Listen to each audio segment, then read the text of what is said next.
नमस्कार दर्शक बंधु आपण स्वागत करुच्ची आज नुआ वीडियो को। तो चलतु आपण मैंने जदि आवास योजना पाई ना पीएम आवास योजना नचेत प्रधानमंत्री आवास योजना पाई ना ताहले आपण मानपाई ए वीडियोटी तो आपण मैंने वीडियो माध्यम किपरि पाई परिबे ताहा मु बतैजी। चलतु पूरा डिटेल्स जानिया ए वीडियो को। तापर मु कहबी जदि आपण मैंने आम चैनल को नुआ आसछंती तो ए चैनल को निश्चित भाव लाइक करंतु, शेयर करंतु, सब्सक्राइब करंतु आ पाखर थे बेल आइकन को ऑलवेज सेट कर रखंतु।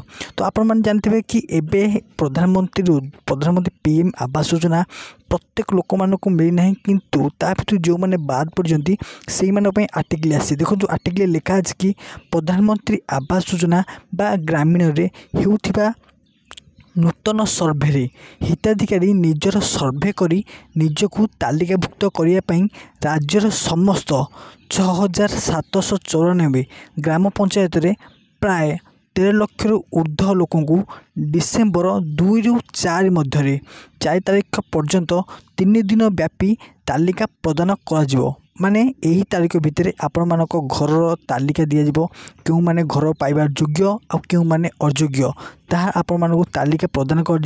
तो यही तालिका मध्य जदि आपण ना थिबो ताहाले आपण माने यही पीएम आवास योजना पाई परिबे, आपण निज घर तैयारी कर परिबे। तो चलंतु आज वीडियो आपन किपर लागला हम कमेंट निश्चित जनइबे। रहुची जय जगन्नाथ।